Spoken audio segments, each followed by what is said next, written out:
protocol. So today we have the thesis defense masters in physics of Morrison.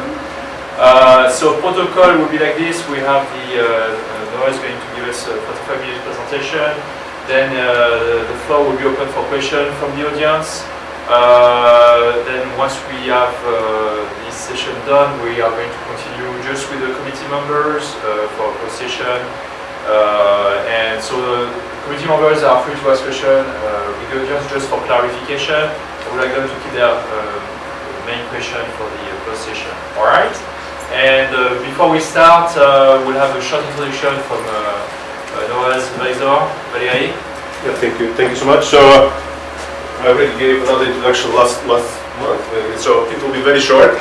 I just wanted to say that I'm overjoyed personally as an advisor that Noah completed the 2 topics that he started about a year ago. I think he's learned a lot. I mean, I saw a curve that looked like that, in my opinion. So I just want to express my joy that he submitted his thesis on time, which is also very non-trivial. And I wish him all the best in the future. And we're here to, or at least I'm here to support you in your future endeavors. So good luck. Thank you. Thank you very much for the sessions. So I'm Noah Wilson. I'm going to be talking about polarization charge densities of strain graphene. So before I get to the results of what I've been working on over the last year and a half or so, I need to talk a little bit about what this actually means, starting with the just discussion of graphene in general. So what graphene is, what its atomic structure is like, and more importantly, what its electronic band structure looks like. After that, I'm going to be adding an external Coulomb impurity. So I need to briefly discuss the phenomenon of screening in metals. So this is how electrons respond to an external Coulomb potential in a metal. And that response is dependent on a response function known as the polarization. From that, I can calculate the titular polarization charge density. So far, this is very general. So from here, I'm going to apply strain. That's what happens when I apply simple strain to the lattice along the armchair direction. This is going to make the Dirac cones, the primary structure of the electrons in the graphene, elliptic, rather than circular as they are in the unstrained case. I'm also going to add some finite chemical potential, and you're going to see as a result a structure in the density known as Friedel oscillations. I'll get to all of that in a little bit.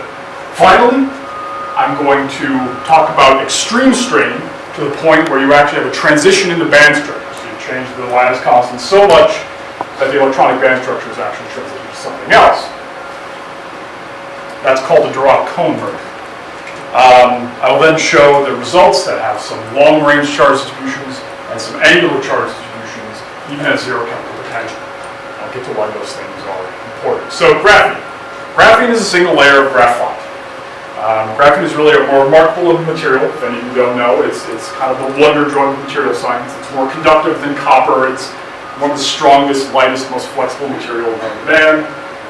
It's so strong that 1 square meter sheet can hold about 4 kilograms, or the weight of a typical house cat, shown this very psychedelic image I actually got from the Nobel Prize website. So graphene as a term, as an idea of the single sheet of graphite, was talked about for a very long time. But the electronic structure of it wasn't derived until 1947 by Canadian physicist Philip Russell Wallace. He was doing so to probe the electronic structure of graphite. And so he looked at a single layer, and he was the first one to derive the band structure of graphene. At the time, graphene wasn't thought to be a stable material, so it was kind of a curiosity for many decades, until 2004, when physicists Andrei Gane and Konstantin Novoselov at the University of Manchester managed to isolate and study large sheets of graphene using something called the mechanical exfoliation technique, or the Scotch tape method, for which they won the Nobel Prize in 2010. So that's a little bit of the history of graphene. So now to talk about more specific properties, I need to first mention the structure of graphene, which is that of a honeycomb lattice. Now this is not a Bravais lattice, this is instead 2 separate overlapping hexagonal sublattices that we call the A sublattice and the B sublattice. So atoms within the same sublattice have 5 next nearest neighbor atoms in the same sublattice. And these are connected by the next nearest neighbor lattice vectors, A1 and A2. So some arbitrariness to how I've defined these, but as long as they're consistent, it doesn't really matter. Finally, atoms between separate sublattices, so nearest neighbor atoms, are connected by a nearest neighbor lattice vector, delta. Now, in isotropic graphene, the deltas along all three of these nearest neighbor connections are of equal magnitude, the opposite direction. So, from this, we can use something called a block wave function, which is a kind of wave function that's used for periodic potentials, and we can write a Hamiltonian in terms of the interaction and wave function overlap of nearest and next nearest neighbor atoms. The overlap is considered to be very small, but the interaction terms are considered significant, especially between nearest neighbor atoms. Those are called the hopping amplitudes T. So from that, we can write down an energy eigenvalue equation and solve it to get the band structure. So this here is the full band structure. Come on. When you say atoms, you mean electrons. Yes, so this is the full band structure of graphene. So this is in momentum space. The 4 points where the conduction band, the 6 points, I'm sorry, where the conduction band and the valence bands meet are known as Dirac points, shown a little more clearly in this contour plot. These 4 points are located at the corners of the first Brillouin zone in the isotropic case, but the locations of the Dirac points and locations of the first Brillouin zone are not necessarily the same thing. Just it happens in the isotropic case that they're located in the same position. So what I'm going to do next, I'm going to zoom in on one of these Dirac points, look very close to where the two bands meet, and when I do that, I see something that looks like a linear cone emanating from the Dirac point. So, seeing this, it's a pretty logical question to ask, well, what if I expand that band structure you saw before around this point by some small displacement momentum I call Q? Truncating the first order, I get this band structure. This is the sort of famous linear band structure of graphene, where V Fermi is the Fermi velocity, and Q is that small displacement momentum. This linear band structure separates graphene from other metals in the fact that this is a what's called a Lorentz invariant material. So electrons in graphene are described not by a Galilean invariant theory, but a Lorentz invariant theory, meaning that they are relativistic light. They're not relativistic. The Fermi velocity is on the order of 10 to the 6 meters per second, but they behave like relativistic particles in their energy limits. This has a number of consequences, but the chief among them in my case is that the ratio of Coulomb energy to kinetic energy of electrons in graphene does not depend on the density of electrons. So even if you have a large density of electrons, they're not forced away as much. They're not your kinetic energy never dominates over the Coulomb energy depending on the density of charge.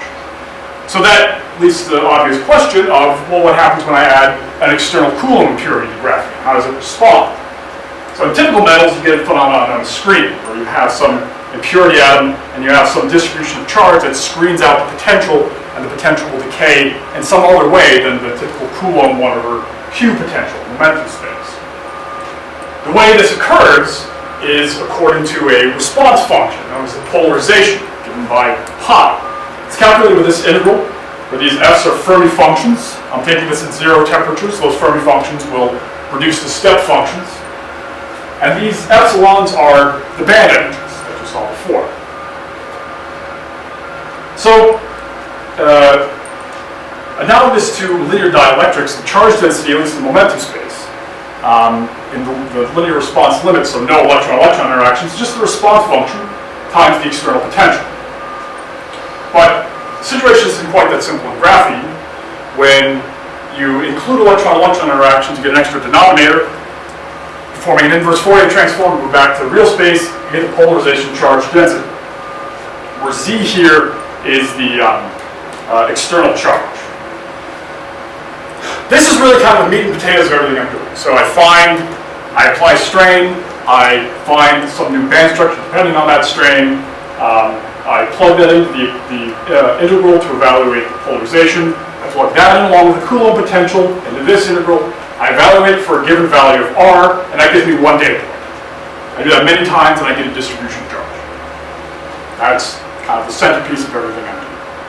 So happens specifically when you apply strain to the lattice in terms of charge density polarization, or polarization charge density? That's sort of the central question I'm asking. There are two cases I'm going to observe. One is the case of simple strain, so I'm just applying strain along the armchair direction, which is the y direction that you saw before in the picture of the honeycomb lattice. As I mentioned, this will induce an elliptic Dirac cone, so you see instead of circular you have an ellipse, and that will change things in various ways. The second case is where I apply so much strain that I actually get a transition to the energy structure that will show and will actually be seen to be linear along one direction while quadratic along the other. But first I'll talk about simple strain. So as I mentioned, strain induces these elliptic Dirac cones in graphene. So if you recall, the energy structure of graphene is linear with respect to Q and with respect to this Fermi velocity. The Fermi velocity depends on these hopping parameters I mentioned. Those hopping parameters depend on those nearest neighbor lattice vectors. So in the isotropic case, the magnitude of these vectors are equal. So the hopping parameter between these two atoms and these two atoms are the same. The electrons connecting those atoms. But when I strain the lattice along the armchair direction, now the magnitudes differ. And because I have different magnitudes in the nearest neighbor lattice vectors, the Fermi velocity is now a vector. So I need to take into account x and y components, multiply the x and y components of the momentum q, and I get an equation for an elliptic cone. There's one final change I need to make to this band structure before I can calculate the charge density, and that is to add some finite chemical potential. The reason I need to do that is because typically in metals, going from the Thomas Fermi theory of screening, the screen potential that's here, Vs, is equal to basically the external potential, so charge over radius, times some decay rate, exponential decay rate, where this k naught is the Thomas Fermi wave vector. That's proportional to the Fermi momentum. So if you have zero Fermi momentum, if your Fermi surface shrinks to a point, then your screen potential just decays as 1 over r. That's just like your external potential.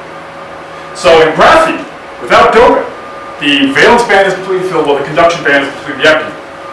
And so you have no Fermi momentum. And so you're going to have no screen. So to get around that, we add some finite chemical potential. The only thing that changes really is that first I have to include a factor of mu in the polarization. We also have to consider that there are intraband and interband transitions in graphene. So electrons can transition from the valence band to the conduction band, but they also can transition within the conduction band itself. So the total polarization will be the polarization times the probability of each of these transitions happening. And you'll sum over them. When you do that, you get this equation. This equation looks kind of messy, but there are really only a couple important things to point out. One is that the anisotropy, due to the strain, is contained entirely in these two parameters. So if I were to do the same calculation for unstrained graphene, I would get this exact equation without those two parameters. The other thing to point out is that there's clearly some interesting behavior going on. The energy is equal to 2 mu. To probe that a little more, I can plot the polarization as a function of q over 2 mu. So you can see that the polarization when the energy is less than 2 mu is just a flat line, and then it transitions to something kind of linear after that point. But this is still a continuous function.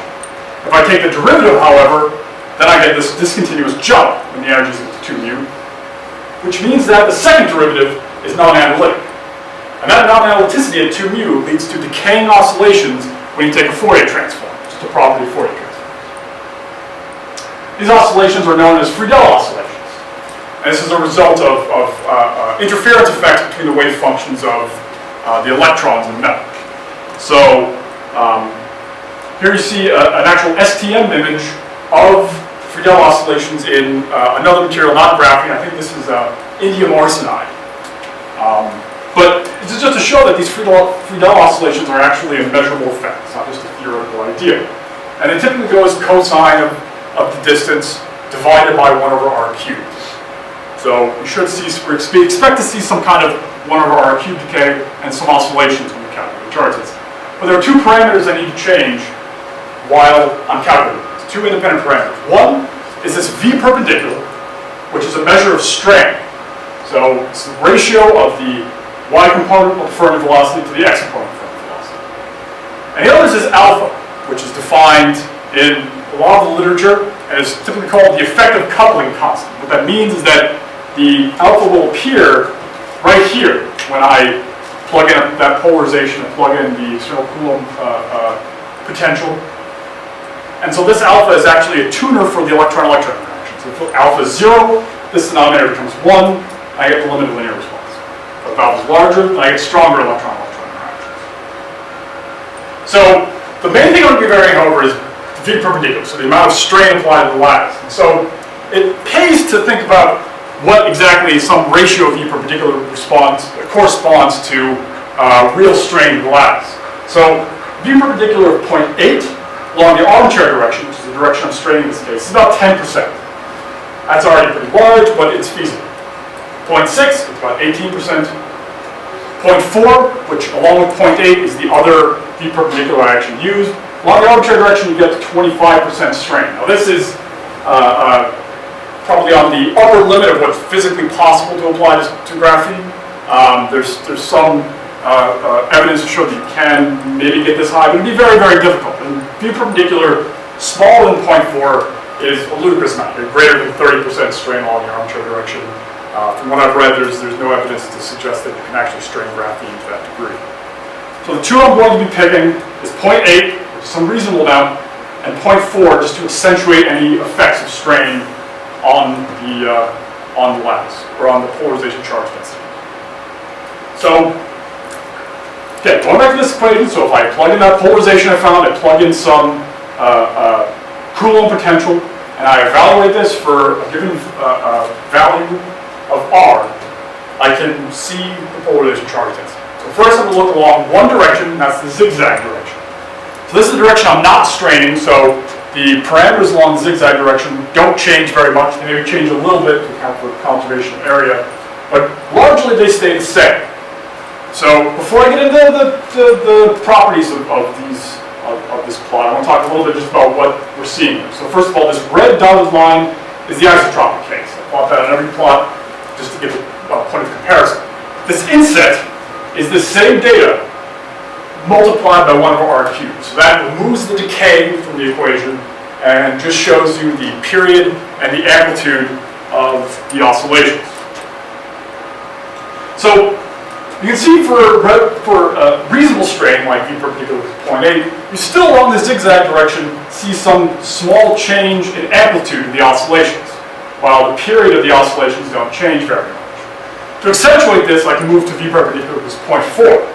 Here it's really much more dramatic. You can see that there's a large jump in amplitude for the oscillations. We have more charges along this direction, in spite of the fact that nothing really changes in this direction. So this is an interesting result. Along the arbitrary direction, this is the direction we're straining, the picture is much different. So even at relatively small, well, even at reasonable strain, not small strain, but a reasonable strain, along the arbitrary direction, we get a sharp decrease in amplitude and an increase in frequency. See, there are 3 peaks in the isotropic case and 4 peaks in the strain case. Once again, this is increased dramatically by moving the V perpendicular to 0.4. So here you can see the amplitude is almost dies out in comparison to the isotropic case, and also the overall density is much, much smaller in the isotropic case. So things change a lot in the arbitrary direction. That's kind of to be expected because we're straining along that direction. So the atoms are farther apart, so it's harder for electrons to move along that direction of the lattice. What I haven't mentioned is the effect of alpha. The effect of alpha is a little bit different for the x and y directions, but generally it has the following effect. So when I change alpha, this top one here is alpha equals 0, so this is no electron-electron interactions. And I have alpha equals to 1, and then alpha equals to 2.2. 2.2 is the kind of accepted physical value for alpha. So when I have no electron-electron interactions, first of all, you can see that the overall density is much, much larger than in the case where I include some finite alpha. The other thing is that the 1 over R cubed decay is not perfect. You get some initial deviations from that behavior, and those don't die out until quite a distance from the impurity. Contrast to alpha equals 1, that deviation is still present, but it's much, much lessened. And then when you get to the physical value of 2.2, those deviations are completely died away. The you get a very nice 1/r cubed decay. So I've shown you the zigzag direction, I've shown you the armchair direction. But you might ask, well, what about everything in between? Well, it turns out, after plotting the entire contour, everything in between is just something in between those two behaviors. You can see this is a contour plot of the charge density, this is the zigzag direction, this is the armchair direction. So you can see we see this initial anisotropy, you get this elliptic charge density. Along the armchair direction, you get very frequent oscillations at a very low amplitude. Along the zigzag direction, you get larger oscillations with much smaller frequency. So, just to review, in simple strain, applied simple uniaxial strain along the armchair direction. I've computed the polarization, some finite chemical potential. I didn't mention this, but I used something called the stationary phase approximation to evaluate the angular part of the charge density integral. And then the remaining integral over Q I evaluated numerically. And the result is that increasing strain changes the density along different directions. So in the zigzag direction, the amplitude changes, while the period doesn't change very much. On the armchair direction, both the period and the amplitude decrease by quite a lot when you apply strain. Next, I'm going to talk about the second case, where I have some band transition in the energy.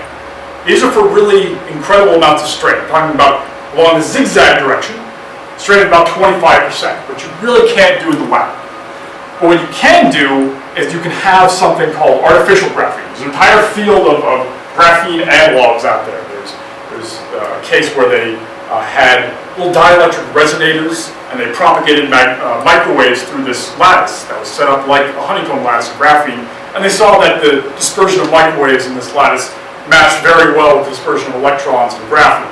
It could actually even be described by a tight binding model like in graphene.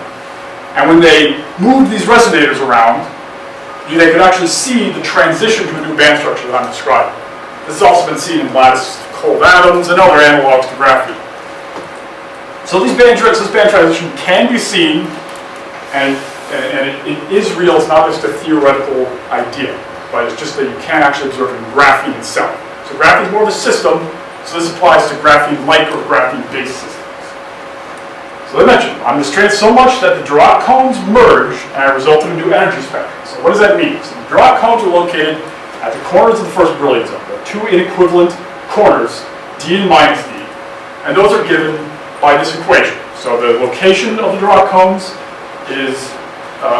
depends on the ratio of T1, which is the hopping parameter for the two nearest neighbor atoms aligned along the armchair direction, and T are the hopping parameters for the other two that were aligned along some other axis. So when T is equal to T1, then you have Dirac cones that are located at the corners of the Brillouin zone. But when T is equal to 2, when T1 is equal to 2T, well, then the value for D that satisfies this is 0. So you actually get a case where D is equal to minus D. So these cones are located at the same position, and so you get some merger, shown here in this little cartoon. So first we start off with two separate cones. We increase strain, these cones get closer together until they eventually merge into a new band structure. It still doesn't have a gap. We can open up a gap if we apply more strain, but I didn't look at that. That's something to do for the future. And specifically, mathematically, this band structure looks like this. So we have a quadratic band structure along the x direction, remaining linear along the y. Where v here is the Fermi velocity, it's the sum of the different lattice, it's proportional to the sum of the different lattice parameters. It's slightly different from v Fermi before, but it provides the same function. When I use this energy spectrum into the polarization, I get the equation shown up here, contrasted to the simple strain case. You'll see the main difference here, that in the simple strain case, I have some chemical potential. I don't have any chemical potential in the merged case. This is kind of significant. I said before that without any chemical potential, you shouldn't see screening. Here, I'm not adding any chemical potential. So once again, I apply polarization and a Coulomb potential into this equation.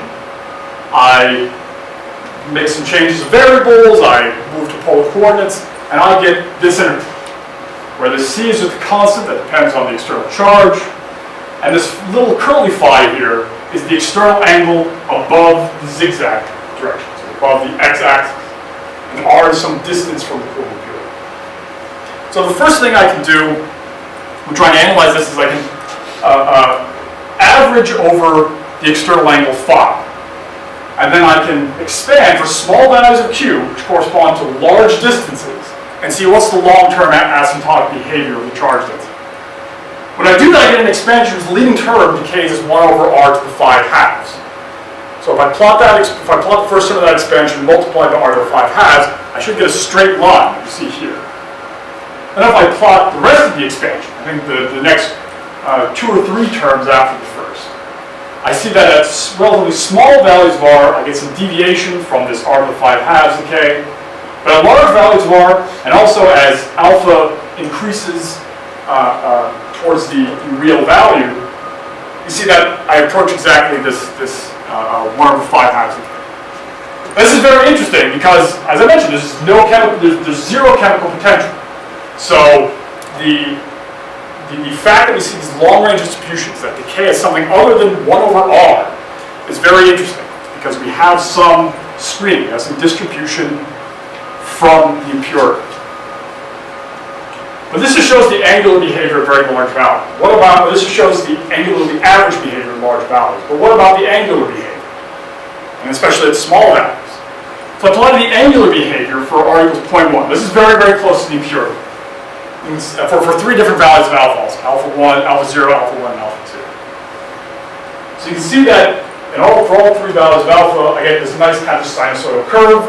The density is always negative. But this isn't how the angular distribution behaves for the entire range of distances. There's in fact, the radial and angular distributions are highly coupled. You get this variety of angular distributions at different values of r. So here I've plotted r equals 0.5, 0.96, 2, 4, 12, and 100. So you can see these are all distinct behaviors. These are all distinct behaviors I was able to find. And one really interesting thing to note here is that even at r equals 0.5, which is still relatively close to the impurity, we now have a region where the charge density is positive. But we have a positive impurity charge. So this is very interesting. We have regions of screening, where the charge density is negative.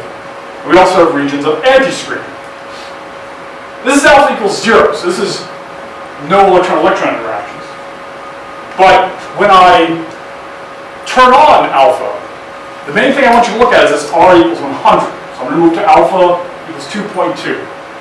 So you can see I get this kind of discontinuous shift in the behavior at relatively large values of alpha, like r equals 100. Instead of getting just that nice curve, I have this dip close to pi over 2. She mentioned the distribution is periodic, pi over 2. So, and I still see these large regions of both screening and anti-screening behavior. So I take a closer look at very large values of r. Things larger than r equals 100, say r equals 1,000. I look at how the amount of electron-electron interactions change the distribution. I see at alpha equals 0, which is actually scaled by 1/40. So this is supposed to be much, much larger than the other two. I see I just get a nice smooth distribution, but as soon as I turn on electron-electron interactions, I get this dip that gets lessened when I increase electron-electron interactions. So for most of the region at large values, I get almost no charge density until I get this dip into negative and then this maximally positive charge density that actually diverges as you get close to pi over 2. This plot does not go all the way up to pi over 2. So, in summary, the transition case, we derived the band structure of the conditions of the Dirac point inversion, so we applied extreme strain along the Zig Zag direction.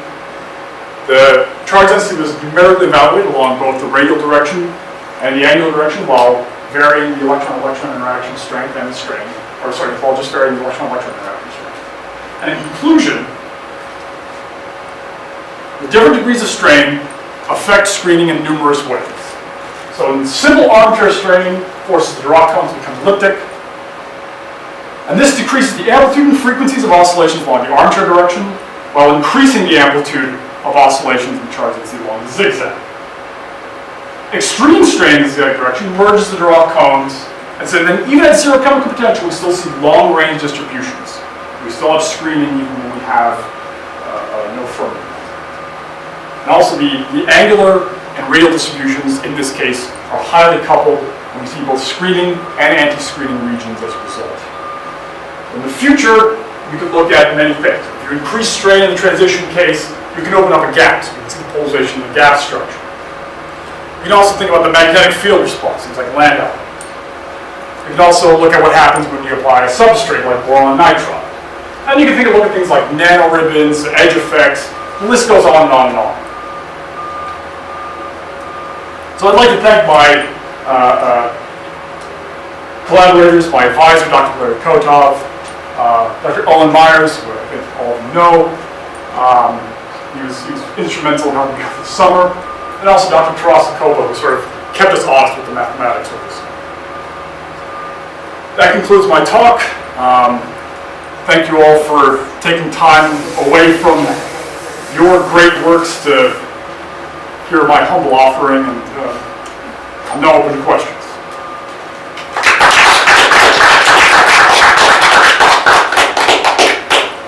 Questions?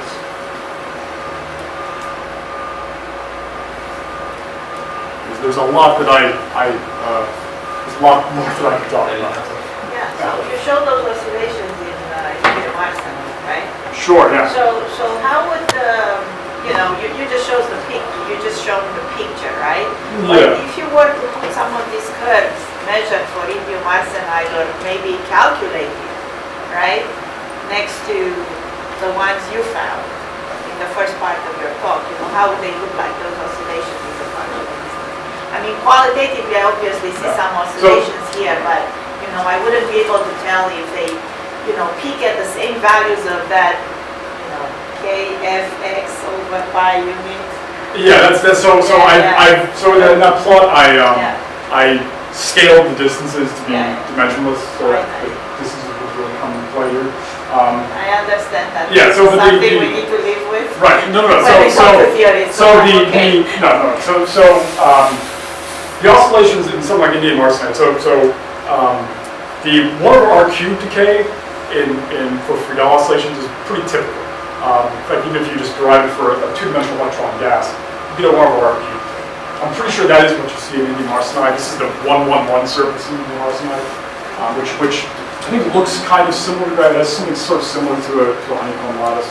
So I'd expect the decay rate to be about the same. And as for the periods, that's hard to say because again, I did plot this over dimensionless units. So the reason was that I didn't want to have to consider exactly how far away from the impurity is this. I guess I'm getting to the fact of whether this Dirac behavior of the electrons brings something that's radically different than the gap systems basically. Not from aware off the top of my head.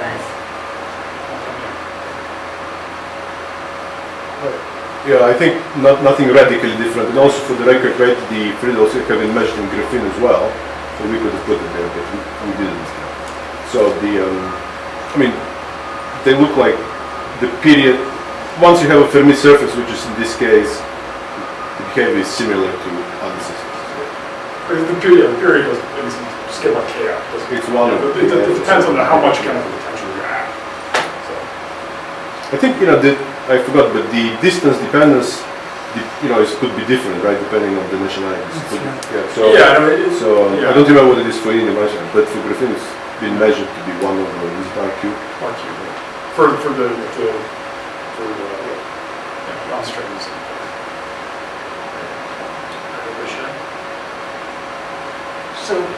So in case, like you said, future work, in case if there is a magnetic impurity, so obviously we should expect some quantum-like screening, and is that the coupling between the charge and the add atom? Is it supposed to? Are we supposed to expect it to change depending on which kind of state you're looking at? Should you expect the magnetic response to change? I would expect so. We didn't look at magnetic field response, so it's hard for me to say exactly how it would change, but I would definitely expect it to change, yeah. So, sure. There's something called the sum rule. Sure. These oscillations. In fact, there's a connection to scattering phase shifts. The reason why I bring it up is because I'm worried in 2 dimensions, scattering phase shifts can be divergent. Did you have to worry about that at all? There must be some vestige of that divergence in the phase shifts appearing in the calculation. Oh, you mean in the charge density, or? Yeah. Well, I know. I'm not sure this is exactly right, but I think it was difficult to. We were initially just trying to evaluate the integral numerically for both angle and distance, or both angle and momentum. But that was difficult. It may have been due to some kind of curvature. So, but we were able to get around that by using the stationary phase approximation. So when you have you have some you have less change in phase. There's some particular angle for a given direction, and everything else kind of doesn't depend. Everything else doesn't affect the integral as strongly. And so we're able to actually integrate over the angle that way. And all we're able to do is integrate over the distance. There were some problems at q equals 0, but we were actually, and also some problems as we integrated to very large distances. We actually had to use a convergence factor. So we actually had some kind of e to the minus eta over q, and we changed the upper bound from infinity to something very large, like 10,000. That cutoff factor depended on that upper bound, and that that way we actually sort of truncated the highly oscillatory behavior of the integrand as you get to large values of q, and integrate it smoothly that way. Does that answer your question? I'm not sure. Well, so I wonder if that's related to this well-known divergence in the phase shift. I'd be interested in looking into that. I mean, So if I can add to that, so this would be a problem or would manifest itself already at 0 strain, right? Yeah, exactly. And for reasons that I actually cannot explain, it doesn't. So the idea is that the fact that a logarithmic, I guess, phase shifts, right? Yes. But here it's like pseudo 2-dimensional. So it depends on the exact form of the Coulomb potential, which is one. Anyway, so people have done that, and for reasons that I cannot explain, even for 0 strain, it doesn't manifest itself. And also, this is an integral quantity, right? This is so this is already the integral. The phase shift depends on energy, I guess, right? So this is like there is no energy dependence here. So probably would manifest itself in the density of states, a function of energy and distance. But this is the induced charge. So this already summed, I suppose, over everything, right? So in this quantity, it's known that somehow these logs don't appear. People have studied for isotropic graphene, and here produced it numerically with great accuracy. So exactly. So I'm guessing that's because it's the density as a function of distance. It's not the density as a function of distance and energy. So it's sum over energy. That's how I understand. Other questions? Nobody else is raising their hand. So this is for my sort of own curiosity, not necessarily, something for the future. Has anyone looked at, possibly having some sort of spin precession induced by strain in graphene, similar to basically induced by the Rajba effect somehow, or have you seen anything like that? Seen anything like that? Talking about anything like that? I haven't seen anything about spin precession in the literature. Kind of like Nancy Sandler. So when Nancy Sandler was here, last year. I wasn't. Oh right, yeah, I can send this. If they have it's not literature that I'm familiar with. Okay. More questions? No? So I'm going to ask the audience to leave. Let's thank Noah one more time.